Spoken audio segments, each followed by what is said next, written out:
Bem, boa noite a todos. A paz de Deus aí esteja em cada coração. Vamos dar uma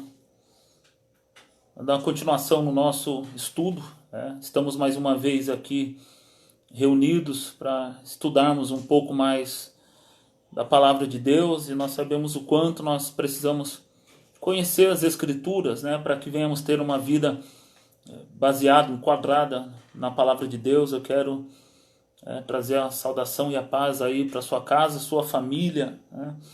Todos aí que estão nos assistindo juntamente com a sua família. Eu quero, antes de começar o nosso estudo, estar orando com você aí, fazendo uma breve oração, para que Deus possa trazer luz aí ao nosso entendimento, para que o Senhor possa trabalhar na nossa casa e na nossa família aí, em nome de Jesus. Então feche seus olhos, vamos fazer uma rápida oração antes de entrarmos no nosso estudo. Amém? Pai amado e santo, Deus todo-poderoso, nessa noite nós glorificamos e engrandecemos o teu santo e bendito nome. É momento de estudo da tua palavra e nós sabemos o quanto nós precisamos compreender e entender o que o Senhor tem para cada um de nós por meio das Escrituras, ó Pai. Nós acreditamos que as Escrituras é a palavra de Deus, é a vontade do Senhor expressa para o seu povo, ó Deus eterno. Nós cremos na palavra como sendo suficiente, ó Deus eterno, em tudo que está relacionado ao teu reino e à tua vontade, ó Pai. Por isso, nós abrimos o nosso coração e o nosso entendimento para que a tua palavra venha como uma flecha aos nossos corações e produza em nós mudança e transformação. Nós sabemos o quanto precisamos ser transformados e moldados pela tua palavra. Por isso eu clamo pela minha vida, pela minha casa, pela minha família, por todos que estão ouvindo aí na sua casa, juntamente com as suas famílias, que o Senhor possa trabalhar nas nossas vidas, que o Senhor possa fluir sobre a nossa casa, que o Senhor venha manifestar a tua graça e a tua bondade sobre as nossas vidas. Eu clamo para que tudo aquilo que se levante contra o verdadeiro conhecimento da verdade, que seja desfeito, que caia por terra em nome de Jesus, que a tua palavra flua livremente, que não haja em nós resistências em relação à tua vontade, à tua palavra, mas que toda dureza do nosso coração caia por terra, que todo bloqueio do nosso entendimento seja desfeito, e assim a tua palavra ela possa fluir livremente, produza em nós o resultado esperado. Assim nós cremos e já te agradecemos em nome do Senhor Jesus e para a tua glória. Amém. Amém. Na semana passada nós estávamos estudando, começamos o estudo a respeito da morte e da eternidade, né? Então nós falamos muitas coisas a respeito da expectativa, né, que toda a humanidade, de certa forma, tem em relação à morte. Essa dúvida, né, ou essa preocupação, essa ansiedade, essa curiosidade, né, ela está presente em toda a humanidade, independente da sua crença, independente da sua fé, né, principalmente aqueles que seguem e acreditam em alguma religião, né? E a religião ela tem essa expectativa na sua grande maioria, né? Até porque a expressão religião ela vem da expressão, né, religar, né? Então tem essa expectativa de religar o homem a alguma coisa, né? E nós sabemos que é a Deus, né? Então toda religião, de certa forma, tem essa expectativa de conectar, né, de religar o homem a Deus, né? Então, quando nós falamos, né, de morte, né, fica aquela expectativa, o que vem depois. Semana passada nós falamos de algumas visões, né, de algumas expectativas, né? Como eu falei na semana passada, o animismo, né, que muitas religiões se enquadram nesse conceito, né, do animismo, que acredita que o mundo está, o ambiente em que nós vivemos, né, esse mundo que nós estamos aqui, né, físico, material, ele está tomado de espíritos, né, e boa parte desses espíritos são espíritos de pessoas que já morreram, né, os nossos antepassados, os nossos ancestrais, e não só morreram e estão desencarnados aqui ao nosso redor, como eles também acreditam que eles podem de alguma forma influenciar na nossa vida, nos ajudando, ou em alguns casos também atrapalhando a nossa vida de alguma forma. Então, principalmente na cultura brasileira, né, como eu disse na semana passada, é muito normal o culto aos antepassados, né? Então, culturas indígenas, né? O Brasil tem muita cultura indígena.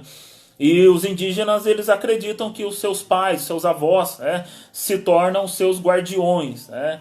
E eles passam a governar e comandar a sua vida de alguma forma, influenciando naquilo que você está fazendo.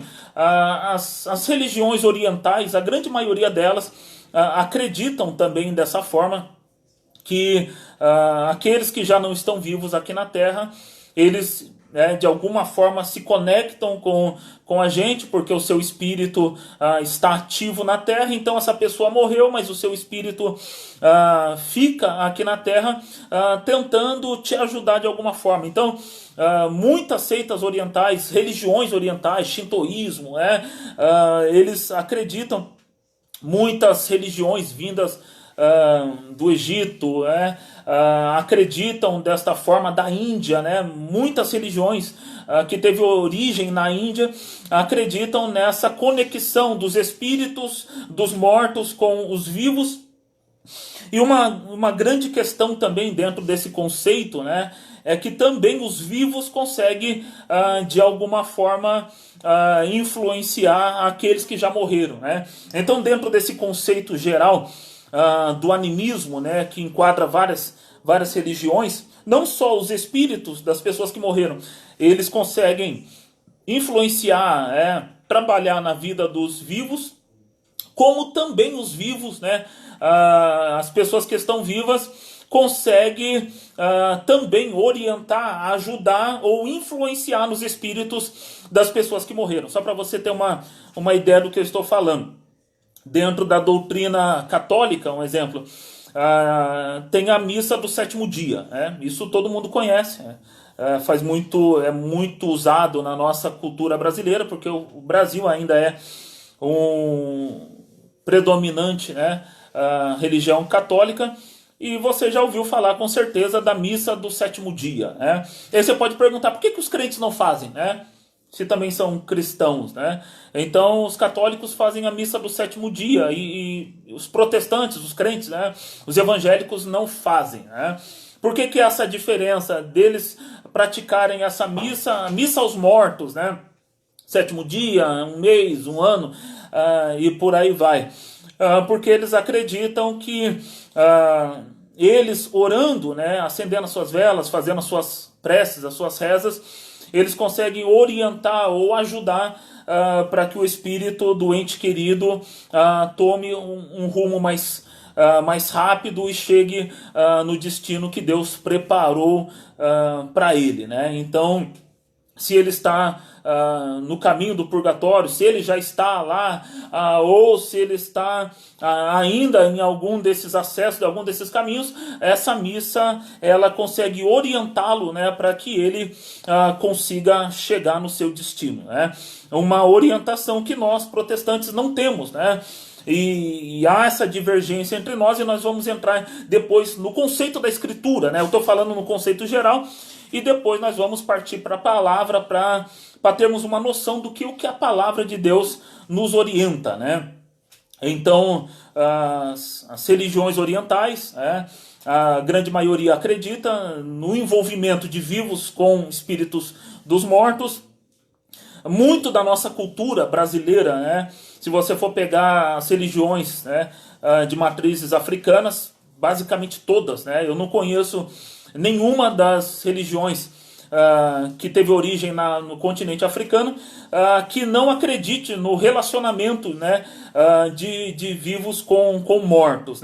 Então também é comum nos eventos de religiões matrizes africanas, Umbanda, Quimbanda, Candomblé, esse envolvimento, este culto relacionado aos mortos. Então você vai pegar todas as linhas de matrizes africanas, todas elas têm este envolvimento, essa forma de culto, né, aos ancestrais, né, acreditando que de alguma forma eles os ajudam, né, coisa que também na fé protestante não existe, né. Às vezes as pessoas acham muito estranho, né, o relacionamento que nós crentes, né, a fé protestante tem com aqueles que não são mais vivos, né? Pai, filho, tio, avô, que faleceu. Nós praticamos o nosso velório, chora, reúne a família, e depois daquilo não há mais nenhum evento, né?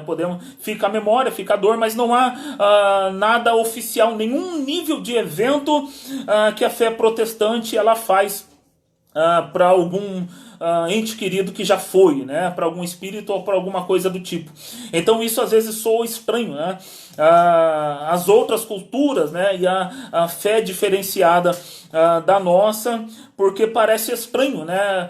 Soa até como se nós não tivéssemos nenhum tipo de sentimento com aqueles que se foram, porque não há depois do velório e do enterro nenhum tipo de homenagem, de culto, de celebração aos mortos, né? Então, basicamente, né, acredito eu que com raras exceções a fé protestante ela é quase que única nesse sentido de não fazer nenhum tipo de celebração aos mortos, né? Aqueles que já se foram, por mais chegados que seja, né? Por um vínculo mais profundo que possa existir, não há da nossa parte nenhum tipo de envolvimento, né? Até porque a Escritura nos mostra um caminho que nós vamos abordar logo mais, né? Fora essa visão que nós pegamos do animismo, né, até próprio de uma fé que nós podemos, que é considerada cristã, como adventista do sétimo dia, testemunho de Jeová, essas duas expressões, né, de fé, eles acreditam, exemplo, no sono da alma, né? Quando a pessoa morre, a alma ela não consegue se desenvolver ou permanecer com sua consciência fora do corpo, né? Então tudo está ligado ao corpo, e quando o corpo ele chega a óbito, né, essa pessoa ela vem a falecer, essa alma, esse espírito temporariamente deixa de existir, chamado de sono da alma, e essa pessoa ela vai ressuscitar no último dia, ela vai ressuscitar no dia do juízo, o grande dia do Senhor, aonde essas pessoas receberão seus corpos novamente para estar assim a eternidade com o Senhor ou não, né? Na questão da condenação. Mas há uma diferença, né, entre os adventistas, testemunho de Jeová, com todo o resto, né, da fé protestante, porque tirando essas duas denominações, né, adventistas e testemunho de Jeová, basicamente todas as outras, né, não acredita, né, não defende o sono da alma, né? A partir do momento da morte, a pessoa dormir, ficar nesse repouso até o grande dia do juízo final. Além do sono da alma, essas duas linhas, né, de fé, adventistas e testemunho de Jeová, eles entendem que os que não forem salvos, os que não vão passar a eternidade com Cristo, né, que é o nosso Salvador, eles irão para o inferno, mas este tormento ele não será eterno, né? Então isso também difere do restante das igrejas protestantes, porque todo o resto, né, se você for pegar, por exemplo, batistas, metodistas, presbiterianos, assembleianos, tirando essas duas, qualquer resto, todo mais, né, da fé protestante acredita num sofrimento, numa condenação, num estágio, né, eterno, tanto para esses que serão condenados, também a salvação eterna, a vida eterna com Cristo para aqueles que serão salvos, né? Então, para a fé protestante, nós vamos ver, não hoje, mas na semana que vem, o contexto do Novo Testamento. Hoje nós vamos ficar mais atentos aos textos do Antigo Testamento, mas isso difere. Então, existe uma linha, né, e eu estou falando isso para que você possa conhecer, talvez você ainda não ouviu, que fala do sono da alma, e da extinção, né, daqueles que serão condenados, né? Então, essa linha de estudo, ou essa defesa do sono da alma, eles são dos adventistas e dos testemunhas de Jeová. Então, se algum deles aí bater na sua porta e falar da eternidade, provavelmente eles vão citar alguma coisa relacionada a isso para você, né? A partir da morte, as pessoas elas estão dormindo. Então, Abraão está dormindo, Moisés está dormindo, Pedro está dormindo, está todo mundo dormindo. E eles só vão voltar a viver quando Cristo voltar para buscar a sua igreja, arrebatar o seu povo, ressuscitar os mortos, estabelecer o juízo final. E assim essas pessoas vão voltar à vida, né? Então, tem esta forma de fé a respeito da morte. Nós falamos na semana passada do budismo, que é uma religião muito grande, né? Está no mundo inteiro, e o budismo eles acreditam até numa espécie, né, de reencarnação, mas essa reencarnação ela não é progressiva e eterna como o espiritismo em si, mas eles vão evoluindo até chegar no grande estágio de nirvana, né, onde serão luzes e não é nem morto e nem vivo, mas chega no estágio final, né, o grande Brahma, onde a pessoa ela chega no seu estágio de perfeição, né? Então, se você for conversar com algum budista, ele vai falar nessa evolução até você chegar na perfeição, né? Você vai evoluindo e você vai chegar num estágio onde você vai se tornar a grande luz e você faz parte da eternidade, né? O espiritismo, como nós falamos na semana passada, que também é uma grande religião, não só no Brasil, mas no mundo, eles acreditam nas muitas reencarnações, né?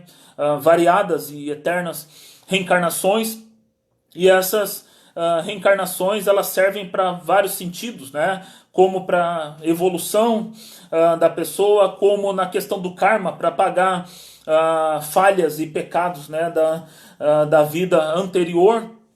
Então há muitas reencarnações até que a pessoa ela vai evoluindo e chegando em estágios mais avançados da vida que ela está vivendo agora, né? Então, dentro de uma filosofia espírita, basicamente tudo que acontece hoje na sua vida tem alguma relação, tem algum pacto com a vida passada, né? Então é muito comum, né? Se você for conversar com um espírita, um exemplo, alguém que está passando por uma doença de estágio, sabe, incurável, terminal, e essa doença provavelmente ela teve alguma ligação com aquilo que você foi ou aquilo que você fez na vida passada ou nas vidas passadas, né? Então tem algumas religiões que acreditam, como eu falei na semana passada, que há espíritos não só de pessoas, mas há espíritos em animais, em ambientes, né, como rios, cachoeiras, pedras, né? Então tem religiões que usam as pedras, né, como uma certa influência sobre a vida de pessoas, né?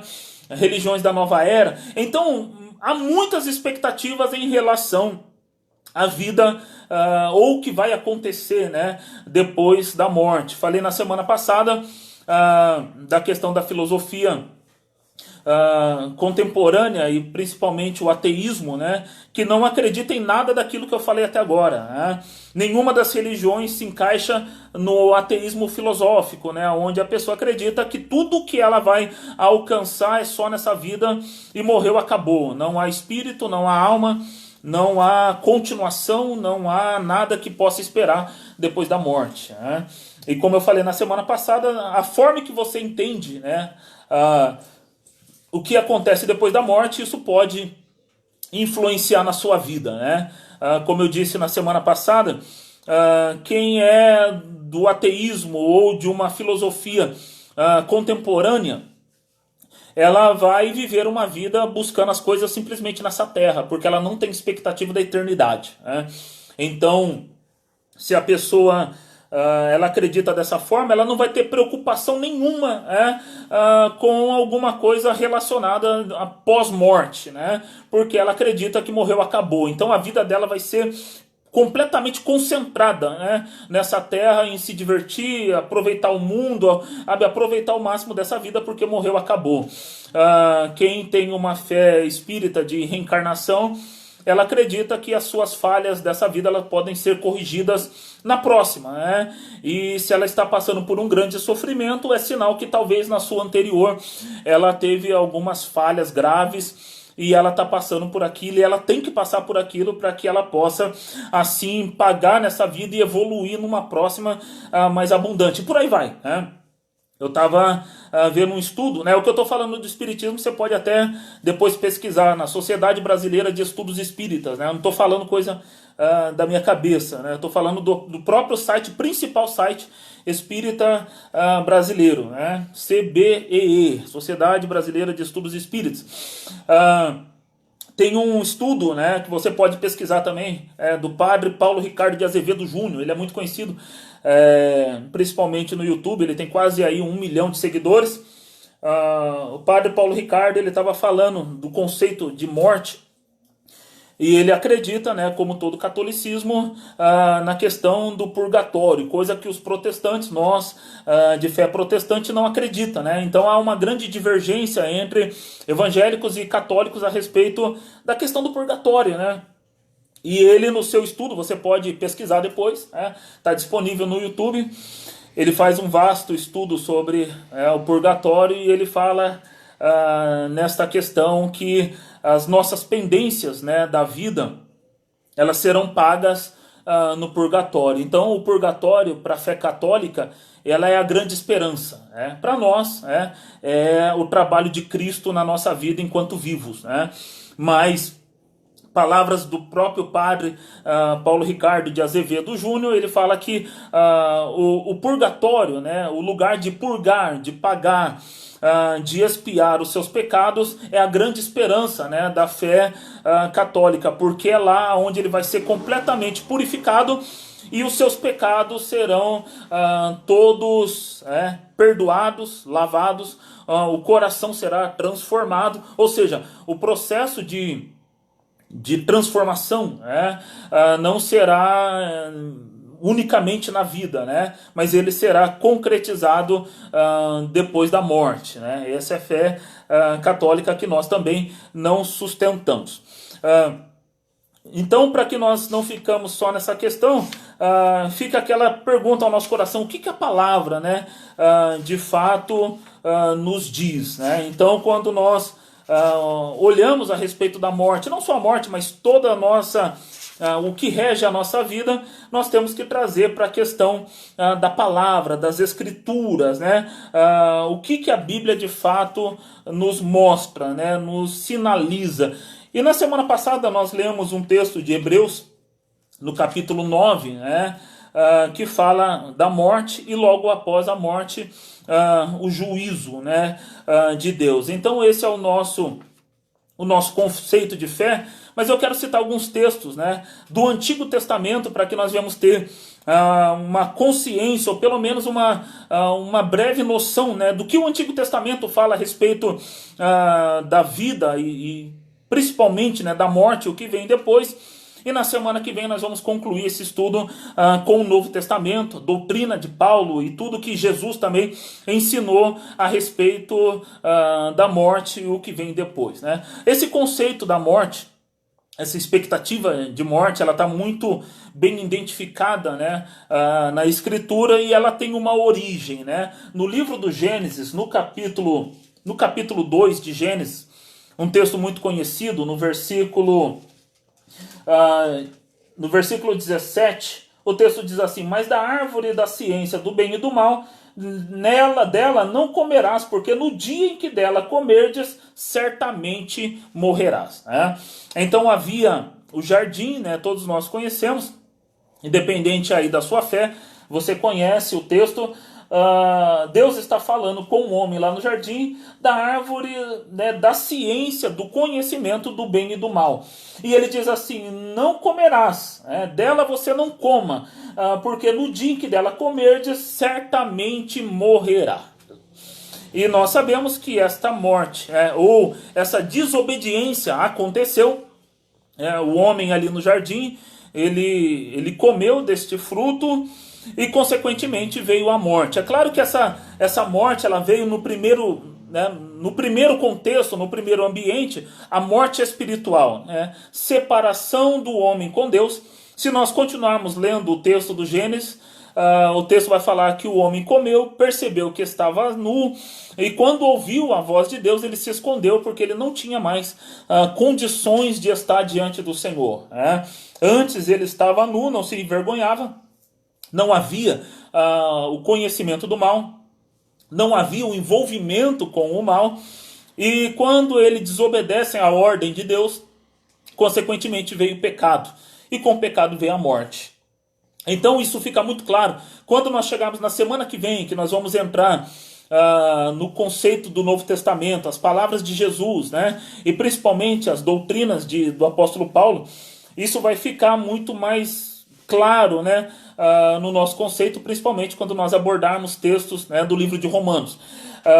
Mas olhando aqui no Gênesis, havia uma ordenança de Deus, né, trazendo aquela expectativa de que a morte não havia até então, né? Então na terra ela não havia, de certa forma, essa expectativa de morte, né? Mas havia uma ordenança de Deus: não coma para que não morra. O homem comeu e consequentemente se estabeleceu na terra a morte. O primeiro nível de morte espiritual, separação de Deus, né? Então o homem separado de Deus, espiritualmente ele está morto, né? E depois, consequentemente, a morte física, né? Isso fica muito claro quando nós vamos, exemplo, para o capítulo 5 de Gênesis. Lá no capítulo 5, se você avançar um pouquinho no livro de Gênesis, vai falar das gerações, né, de Adão. O capítulo 5 começa falando: este é o livro das gerações de Adão, as pessoas que vieram depois, né, depois de tudo que foi criado. O que fica muito claro dentro do capítulo 5 aqui, um exemplo, capítulo 5, versículo 5. E foram todos os dias que Adão viveu 930 anos e morreu. Aí você avança mais um pouquinho o texto, versículo 8. E foram todos os dias de Sete, né, a filha de Adão, 912 anos e morreu. Aí depois versículo 11, e foram todos os dias de Eno, 905 anos e morreu. Versículo 14, e foram todos os dias de Cainã, 910 anos e morreu. E por aí vai. Nós vamos pegando todos os nomes que estão relatados nas gerações, né, que viriam aqui de Adão, todos morreram. Ou seja, a morte ela se estabeleceu a toda a humanidade. Como nós falamos na semana passada, a morte é um fato, confirmado pelas Escrituras, e todos nós passaremos por este evento da morte. Isso está muito claro, né, em toda a Escritura. Então, a Escritura ela não tem essa expectativa de anular o conceito da morte, e pelo contrário, ela explica, né, essa origem da morte, que foi o estabelecimento do pecado lá no Éden, quando o homem decide desobedecer a Deus. O pecado foi estabelecido na terra, consequentemente passou a todos os homens, e todos estão sujeitos à morte, né? Então a morte é algo muito claro. Ele está no ambiente espiritual, separação de Deus, mas também neste ambiente físico, nosso corpo, né? Então todo o nosso corpo ele vai passar por este processo da morte. Aí vem aquela pergunta: então beleza, eu sei que eu vou morrer, e a partir da morte, né, acontece o quê? Eu falei algumas questões aqui, o sono da alma, a evolução, né, do budismo, a reencarnação do espiritismo, o purgatório do catolicismo, o islamismo, que eu falei na semana passada. eles têm também um conceito muito parecido, né, com o catolicismo, que aqueles que foram fiéis, né, à fé islâmica e obedeceram fielmente, né, as palavras do profeta Maomé, eles vão ser salvos direto, né, eles vão subir direto e eles vão ter uma vida muito abundante na presença de Deus. Aqueles que entregam a sua vida, né, na jihad, aqueles que né, cometem suicídios em nome da sua fé ou coisa do tipo, eles também vão direto, mas aqueles que não cumpriram completamente, né, as suas leis, né, islâmicas, eles vão passar pelo fogo do inferno, onde eles serão purificados, vão ficar lá por um tempo, e esse tempo varia, né, de pecado para pecado, mas eles vão ter um tempo lá e depois eles vão para o céu. Só aqueles que cometerem pecados muito graves, né, que não vão ter como serem salvos, e eles vão passar um longo período ali no inferno até serem aniquilados. Mas vem aquela pergunta, né? E é onde nós vamos nos basear. O que a palavra de Deus nos diz em relação a isso? Então, para nós, né, de fé protestante, que acreditamos que a Bíblia é a regra máxima, né, de fé, nós acreditamos que ela tem a explicação para tudo, né? Como eu falei na semana passada, né, citando o conceito dos Mormons, né? Eles têm uma fé muito diferente, né, da fé protestante, porque eles não acreditam na Bíblia como a única palavra de Deus, né? Mas tem o livro do Mormon, tem o livro de conhecimento e fé, tem vários livros que eles consideram como sendo de Deus, né, para a vida deles, e esses livros dão um caminho completamente diferente do que a Escritura nos ensina. E eu quero ler um texto com vocês no livro de Jó, capítulo 7.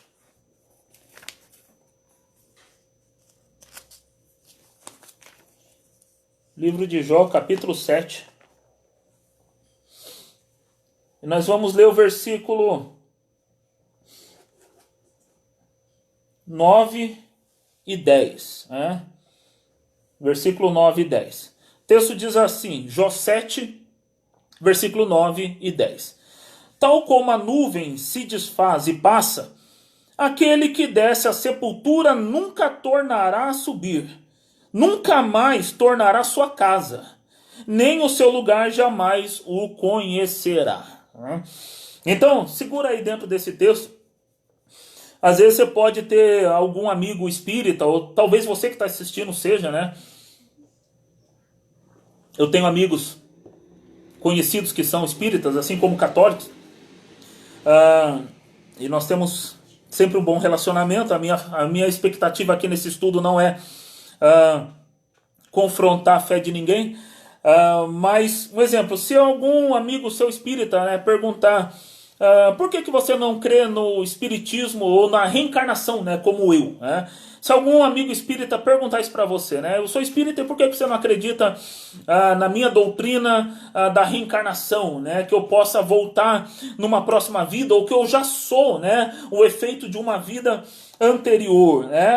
As palavras de Jó no capítulo 7 nos dão uma bela justificativa, né, de não acreditarmos, por exemplo, na reencarnação, porque ele diz assim, esse texto ele fala da impossibilidade de retorno a essa terra, né?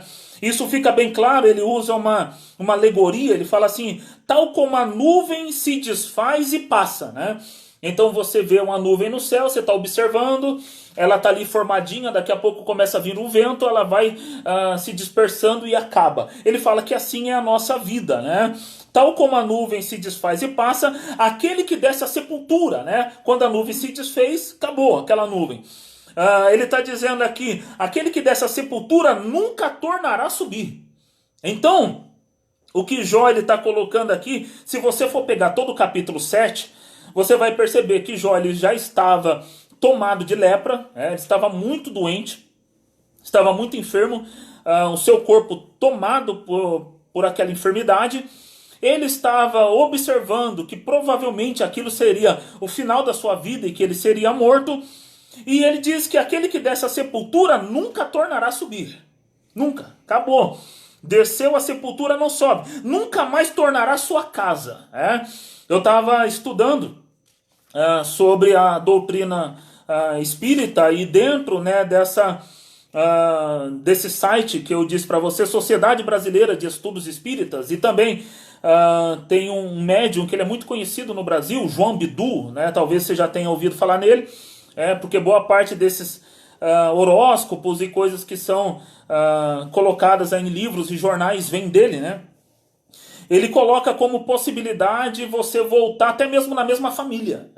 Então, se você tem uma família muito unida, muito próxima, uma família muito, nós falamos, muito fechada, né? Todo mundo junto, alinhadinho, aquela família bem unida, né? Você tem a possibilidade de reencarnar na mesma família, né? Depois você vai vir em gerações futuras ali nascendo já de um bisneto, de um tataraneto ou coisa do tipo, né? Então o Espiritismo ele defende essa possibilidade, né, de você retornar, e não só retornar. Para o Espiritismo, você tem como certo o retorno, né? E há a possibilidade de você retornar na mesma família, né? Ou em pessoas muito próximas. Jó está falando que não tem possibilidade nenhuma de voltar, e é por isso, como nós acreditamos na palavra de Deus, nós temos ela como a nossa regra máxima de fé. Então, por seguir as Escrituras, né, não há possibilidade, não tem condições, né, da fé protestante a acreditar na reencarnação, porque Jó 7:9 fala que não volta, não há retorno para aquele que desceu à sepultura. Nunca mais tornará sua casa, nem o seu lugar jamais o conhecerá. Então o corpo desfez, voltou ao pó, e o espírito ele tem o seu destino. Então, dentro do que Jó fala, não há possibilidade nenhuma de retorno. Depois nós vamos ver alguns textos na semana que vem no Novo Testamento. Isso vai ficando, quando nós entramos no Novo Testamento, isso vai ficando cada vez mais claro, né? Porque Jesus ele fala de maneira mais aberta. O apóstolo Paulo coloca as bases da doutrina cristã, e isso vai ficando cada vez mais estabelecido. Embora na semana que vem nós vamos abordar alguns textos, né, que os próprios espíritas eles usam, né, para defender a reencarnação. Então, o espírita ele também se considera cristão, né? Porque usa alguns textos da Bíblia para falar sobre a reencarnação. Um exemplo, João capítulo 3. Nós vamos falar isso a semana que vem. Necessário vos é nascer de novo, né? Jesus conversando com Nicodemos, né? E ele fala da necessidade de um novo nascimento, né? E quando na semana que vem nós vamos expor esse texto, eu vou pegar a base espírita e eu vou pegar a interpretação protestante a respeito daquele texto. Mas os espíritas eles usam textos da Bíblia para defender a reencarnação. E como nós acreditamos que a Bíblia ela não se contradiz em nada, né? A Bíblia ela se encaixa perfeitamente, né? Não há nenhum nível de erro, né, ou de contradição nas Escrituras, embora haja pontos, né, difíceis de interpretar, como Pedro fala a respeito dos ensinamentos de Paulo. Nós sabemos que há pontos difíceis de se interpretar, mas não há contradição, né? Então nós estamos num texto do Antigo Testamento, e esse texto do Antigo Testamento, no livro de Jó, no capítulo 7, no versículo 9, está falando que aquele que desce à sepultura não retorna jamais, né? Então, para nós começarmos a traçar uma linha de entendimento, né, protestante a respeito da vida ou do que acontece após a morte, uma coisa já fica muito clara para a fé protestante, né? Para você que talvez não conheça, né? Nós não acreditamos na reencarnação, porque aquele que desce à sepultura não volta, né? Não volta para sua casa e o seu lugar não se conhecerá jamais. 3 coisas que Jó coloca aqui como base da fé que nós temos no Antigo Testamento, né? Morreu, não volta, não retorna para sua casa e o seu lugar não se encontra mais, ou seja, não há mais corpo, né? Não há retorno e consequentemente também não há alma que retorna a essa terra. Maravilha até aqui? Então esse texto ele está falando da impossibilidade, né?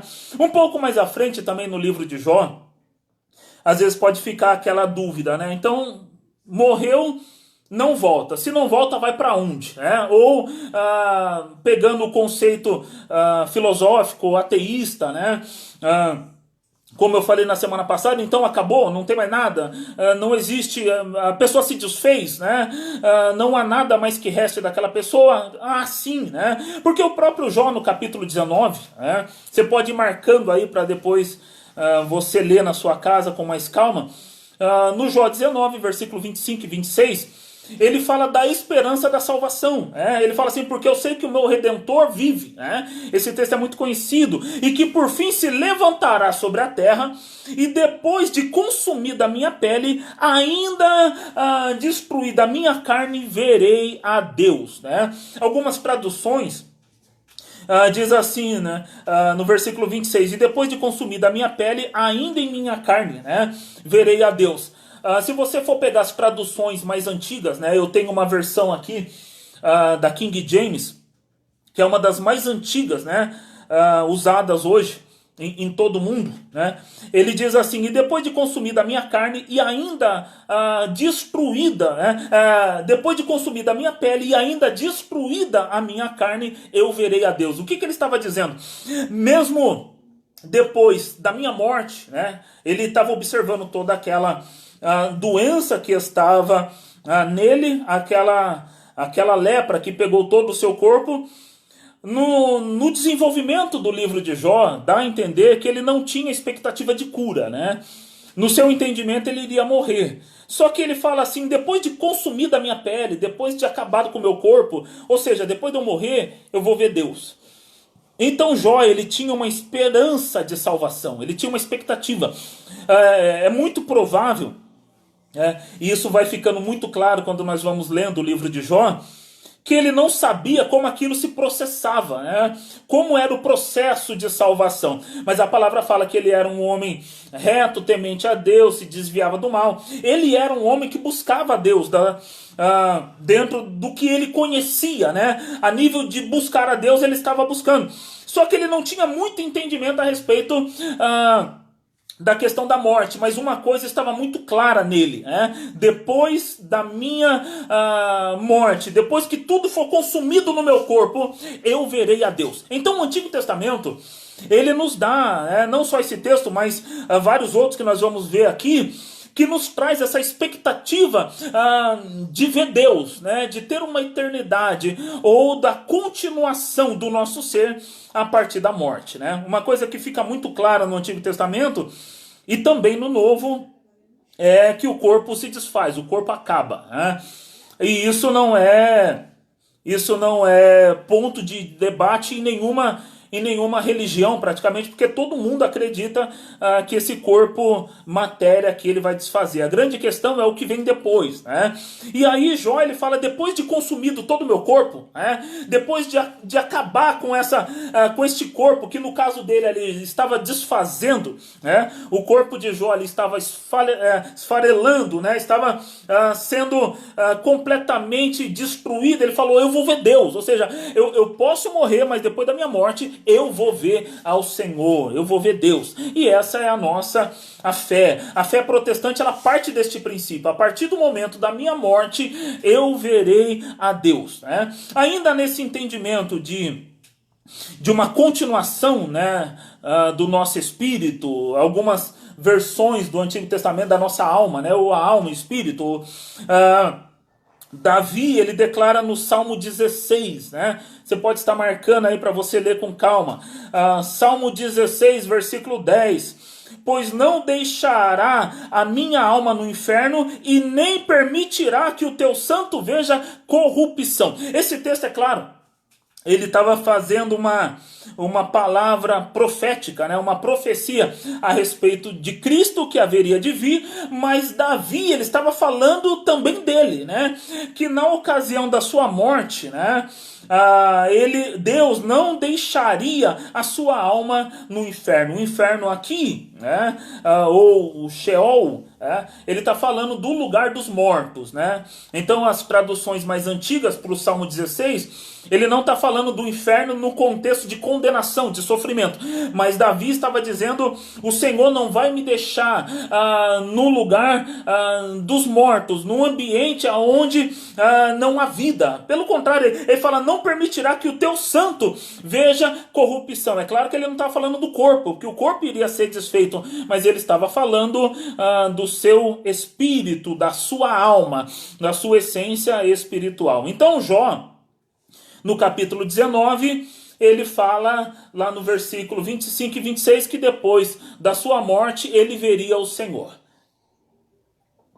Davi concorda também com Jó no Salmo 16, versículo 10, que Deus não ia permitir que a alma dele ficasse em um ambiente de morte, né? Nem permitiria que ele fosse completamente destruído, né? Então Davi também tinha a expectativa da salvação. Então nós vamos observando ao longo dos textos, ainda no Salmo 16, ele diz assim na continuação: na tua presença há abundância de alegria, né? Ou seja, Davi ele não só estava falando de uma alma que não ia sofrer no inferno, mas ele estaria na presença de Deus aonde há abundância de alegria. Esse texto ele é tão tremendo porque Davi ele está falando de um lugar que não é o inferno, não é um lugar de sofrimento, pelo contrário, é um lugar que ele está falando da presença do Senhor, porque ele está falando: na tua presença há abundância de alegria. Salmo 16, versículo 10 e 11: pois não deixará a minha alma no inferno, nem permitirás que o teu santo veja a corrupção. Far-me-ás a vereda da vida, na tua presença há abundância de alegrias, e a tua mão direita há delícias perpetuamente, né? Então, eu volto a dizer, esse texto do Salmo 16, ele é um texto profético a respeito de Jesus, que viria, que não ficaria mais do que 3 dias ali na sepultura, mas ele ia ressurgir dos mortos para pagar o preço pelos nossos pecados, mas que aqueles que estarão em Cristo, aqueles que estarão no Senhor, estarão em um lugar de alegria e de delícias, né? Então existe muita expectativa para a nossa vida pós-morte, né?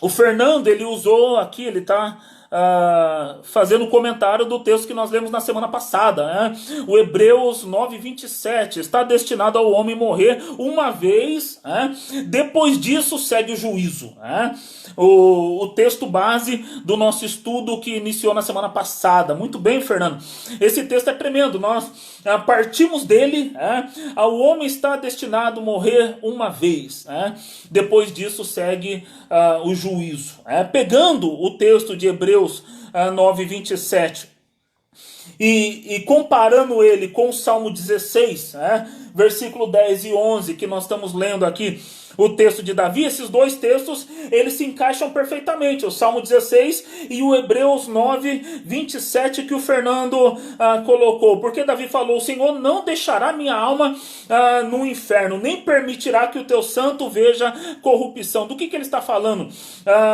Do conceito do juízo de Deus sobre aqueles que o aguardam para a salvação, e aí ele fala: na tua presença a abundância de alegria, Algumas traduções: na tua mão direita há delícias eternamente ou perpetuamente, Então, o Davi, ele tinha, basicamente nesses 2 versículos, nós podemos pegar 3 coisas aqui.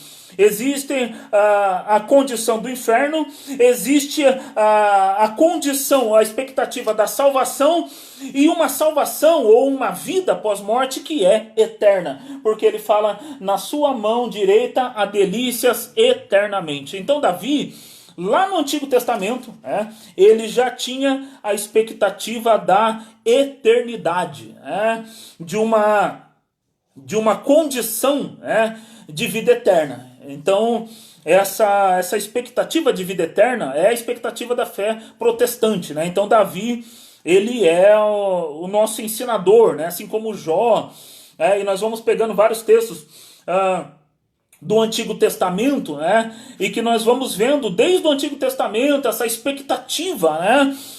De uma vida eterna após a morte, né? Ou na condição de condenado, ou na condição de salvo pelo Senhor Jesus, né? E aí pode vir outras questões ou outras perguntas ao nosso coração. Então, como que eu faço para alcançar a eternidade que Davi estava esperando, né? Não passar a eternidade toda no inferno. Então, o que eu tenho que fazer?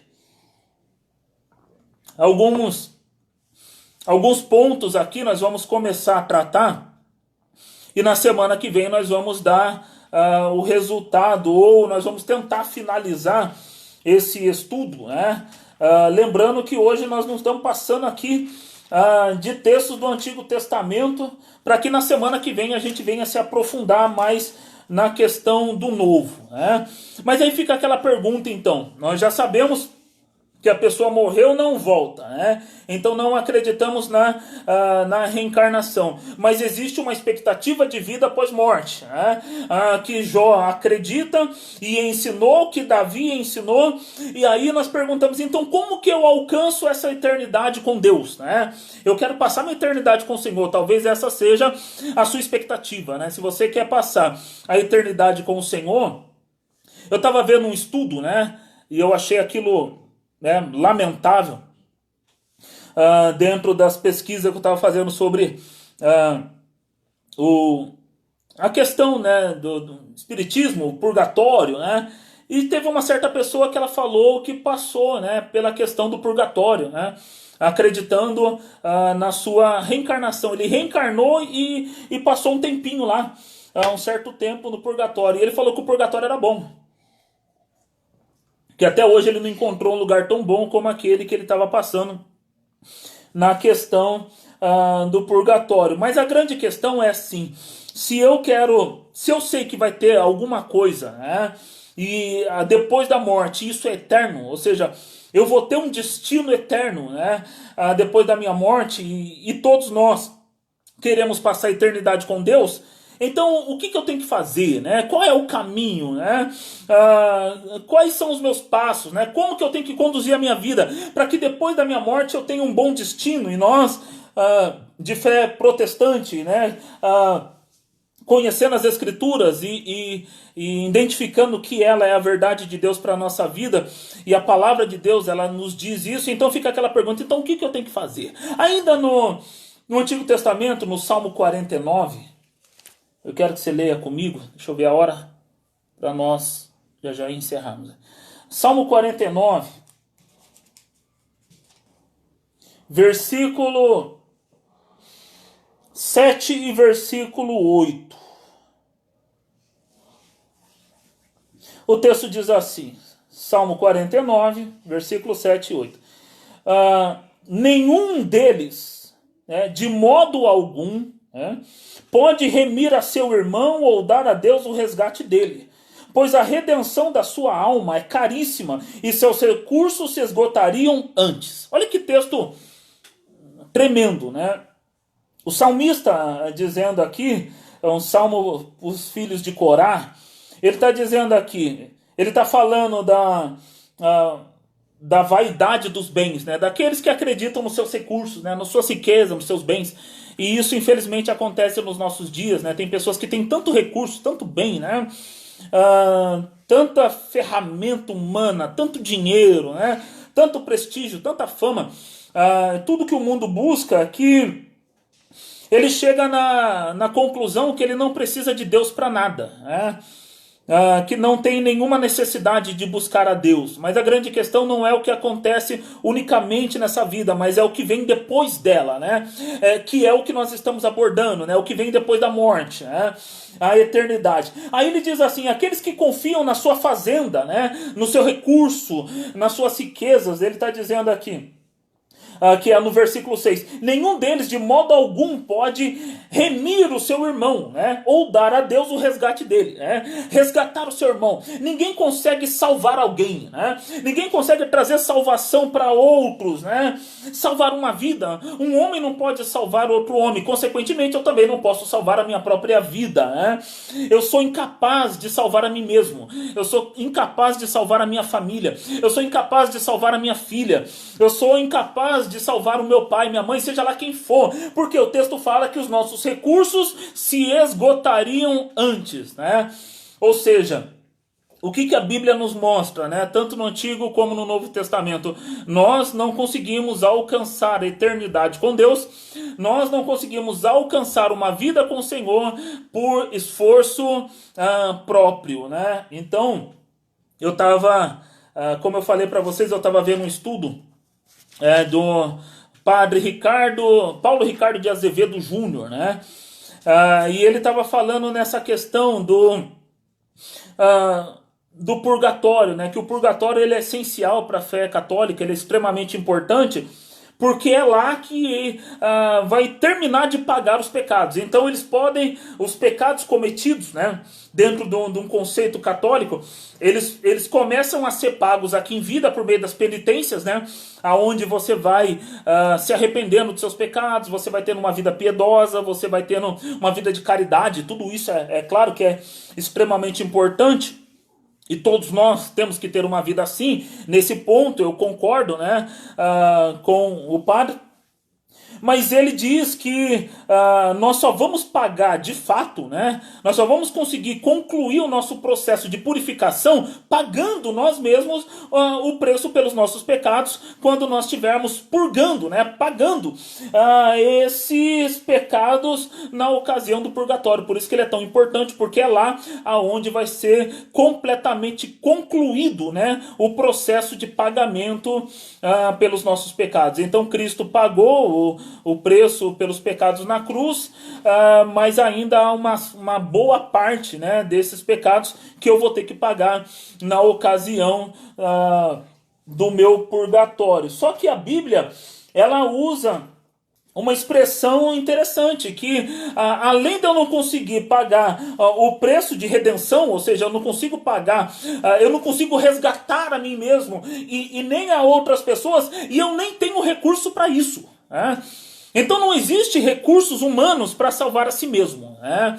Então não há possibilidade humana de pagamento por si próprio pelos pecados. Então é neste ambiente, é justamente neste contexto aonde Cristo ele vem a essa terra, morrendo na cruz, pagando o preço pelos nossos pecados como Cordeiro de Deus, né? O sacrifício perfeito. Lembrando que nós, como estamos num contexto hoje do Antigo Testamento, uma pessoa, quando ela cometia um pecado no Antigo Testamento, ela tinha que comprar o seu animal e ir ao tal sacerdote, apresentar o seu cordeiro para que fosse morto no seu lugar por causa do pecado cometido. E uma coisa que acontecia, né, nessa ocasião é o sacerdote analisar todo o animal. Então eu sou do Antigo Testamento, né? E eu cometi um pecado, eu ia lá, comprava o meu animal, pagava ali o preço por ele, ou pegava do meu rebanho, levava no templo e o sacerdote ele ia examinar aquele animal. Ele não podia ter mancha, ele não podia ter marca, ele não podia ter defeito, ele não podia ser cego, ele não podia ser coxo, ele não podia ser manco, ele não podia ter nenhum tipo de deformação, porque ele tinha que ser perfeito, porque ele simbolizava Jesus, né? Então todo processo religioso do Antigo Testamento, de sacrifício de animais, estava apontando para o sacrifício perfeito, que era a morte de Jesus na cruz, né? Então Jesus ele era o único que tinha condições de pagar o preço de resgate, né? Que é o que está falando no Salmo 49 aqui. Eu não tinha condição, eu não tenho, você não tem, aqueles que vieram antes de nós, aqueles que virão depois, ninguém tem condições. E aí Jesus, ele pagou, ele é aquele único que teve condições de pagar o preço pelo nosso pecado, pagou E os seus recursos, é claro, não se esgotaram, né? Então, é a partir deste ponto aqui, né, deste conceito, por isso que eu disse para vocês, tanto na semana passada como no começo do nosso estudo hoje, a forma que você encara a sua morte e o que vem depois pode influenciar na sua postura de vida agora. Se você não acredita em Deus e acredita que a partir da sua morte você não vai dar conta de nada para ninguém, você pode viver a sua vida tranquilamente, fazer o que você quiser dela, porque é isso que você acredita. Se você acredita que você vai voltar quantas vezes forem necessárias para você consertar as besteiras que você está fazendo agora, tudo bem, não tem problema nenhum. Se você acredita que vai ter um lugar depois da morte aonde você vai pagar lá os problemas que você causou aqui na terra, ou aquilo que você não resolveu com Deus aqui, maravilha, né? Mas o texto está falando que eu sou incapaz de pagar o preço pela minha salvação, e é nesse contexto que Jesus, ele aparece, né?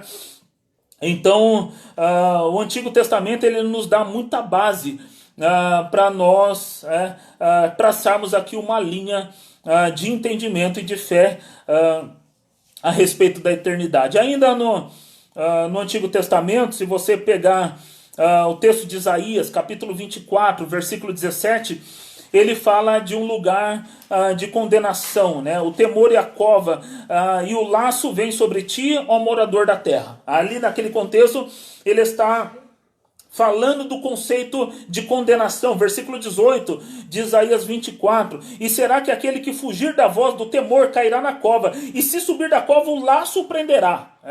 Então, pegando o texto que nós falamos de Jó, que ele fala que jamais voltará, Isaías no capítulo 24, no versículo 18, ele fala que aquele que fugir da voz, do temor a Deus, da palavra do Senhor, cairá da cova, e se subir, o laço o prenderá, ou seja, não escapa de lá jamais. Então não há chance de retorno para resolver alguma coisa que seja depois da morte. Então, existe o lugar da condenação. No Isaías 25, o capítulo seguinte aí, no versículo 8, ele diz assim: aniquilará a morte para sempre, e assim enxugará o Senhor, Jeová, as lágrimas de todos os seus rostos, e tirará a vergonha do seu povo e toda a terra, porque o Senhor o disse. Então, o capítulo 24 de Isaías, em torno do capítulo, versículo 17, um ambiente de condenação. E no capítulo 25, a partir do versículo 8 ali, ele fala de um ambiente de salvação. Então, o Antigo Testamento, ele é repleto dessa definição, ou de condenação, ou de salvação. Então, para você que quer conhecer a nossa fé protestante, o que nós acreditamos, após a morte, nós vamos ter dois destinos, ou nós vamos ser salvos, ou nós seremos de forma inevitável condenados. Ou uma ou outra possibilidade. Não há um terceiro ponto, não há uma terceira possibilidade, não há um outro meio, não há um outro estágio, não há um outro mundo, como o Mormon acredita, que você vai para outros mundos e vai evoluindo, assim como Deus evoluiu, era um homem que evoluiu, foi tão bom, Deus foi tão bom que virou homem, e virou Deus, era um homem tão bom que virou Deus e está governando essa terra. E você, se você for Mormon, e for bem bonzinho, você também pode se tornar um Deus e ir para um outro planeta junto com a sua esposa e ter outros filhos e povoar uma terra. Então a Bíblia, ela não reforça nada disso. Então nós vamos olhando vários contextos, e eu quero ler o último com você no livro de Daniel, no capítulo 12, e nós vamos encerrar. Nós já estamos aqui 1 hora de estudo. E aí nós vamos concluir. Se você tiver aí as suas conclusões aí, discordâncias ou pontos a acrescentar, como o Fernando fez aqui, você pode estar colocando para nós, até mesmo depois, no final desse estudo, nós íamos conversando ao longo da semana, para a semana que vem nós tentarmos finalizar esse estudo a respeito da morte e eternidade. No Daniel, no capítulo 12, no versículo 2, ele diz assim: Daniel 12, 2. E muitos do que dormem do pó da terra ressuscitarão, uns para a vida e outros para a vergonha e desprezo eterno. Olha o que o texto nos diz, que há ressurreição. Então, nós acreditamos na ressurreição, e isso é um fato, dentro das religiões que existem no mundo. Não são muitas religiões que acreditam na ressurreição, pelo contrário, a fé protestante, a fé cristã, seja católica ou protestante, a fé islâmica, o povo muçulmano, eles também acreditam na ressurreição, mas a grande maioria das religiões acredita ou na reencarnação ou na evolução do seu espírito até chegar no grande ser. Mas aqui Daniel ele está falando da ressurreição. Então nós, de fé cristã, protestante, nós acreditamos na ressurreição. Então nós, todos aqueles que morrerem, eles vão ressurgir, vão ressuscitar. Vai chegar o dia da ressurreição dos mortos. No Antigo Testamento, a semana que vem, nós vamos entrar no Novo Testamento, no que Paulo fala tanto no livro de Coríntios, Romanos, Tessalonicenses. Tem uma série de textos no Antigo Testamento que aborda essa questão. Mas aqui ele está falando da ressurreição de uns que vão ressuscitar para a vida eterna e outros para a vergonha e desprezo eterno. Então, na eternidade, nós acreditamos na ressurreição. Nós vamos morrer, isso é fato. Eu não posso pagar o preço pelo meu pecado, da minha redenção, Cristo fez isso por mim. Eu quero passar a minha eternidade com o Senhor. O preço da minha alma, ele é muito caro, eu não consigo pagar, isso se os meus recursos se esgotam antes.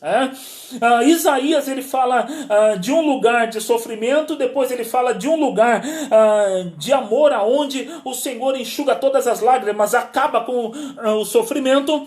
E Daniel, ele fecha esse estudo nessa noite falando da ressurreição dos mortos. Uns vão ressuscitar para a vida e outros vão ressuscitar para condenação e desprezo eterno. Então ele termina o versículo 2 falando de eternidade, tanto para salvo, tanto para condenado. Então esse texto, ele vai contra a doutrina do sétimo dia e da testemunha de Jeová, que acredita numa condenação, mas que não é eterna, Então a pessoa ela vai queimar até um certo tempo, que eles não sabem definir quanto, mas chegar num determinado momento ali de condenação, de sofrimento, a pessoa ela deixa de existir. Daniel ele fala que não, esse sofrimento, essa vergonha, esse desprezo, ele é eterno, E assim como a vida que ele está falando, é claro que essa vida, essa ressurreição para a vida é a vida com Deus, é a vida com o Senhor, é a eternidade com Deus. Então muitos vão ressuscitar. Então nós não acreditamos na reencarnação, nós acreditamos na ressurreição dos mortos, algo que trazia muito escândalo nas pregações de Jesus, nos ensinamentos de Paulo. Paulo ele quase foi apedrejado porque ele pregava a ressurreição dos mortos, Os mortos vão ressuscitar. Aquilo trouxe um grande escândalo, impacto, para aqueles que estavam ouvindo. Os judeus falaram, como que pode isso? Como que pode alguém ressuscitar? Nicodemos, quando Jesus falou, ele também não acreditou. Falando do nascimento ali, era na questão do espírito, que nós vamos abordar na semana que vem. Mas quando nós falamos de ressurreição, sempre causa um grande impacto, uma grande aflição naqueles que estão ouvindo, mas essa é a nossa fé. Então, dentro do conceito do Antigo Testamento, a morte ela surgiu no Gênesis, passou a todos os homens, todos nós iremos passar por este período da morte. Depois da morte, o e ele vai ter um destino, e esse destino Daniel ele deixa bem claro, ou é vida ou é condenação eterna.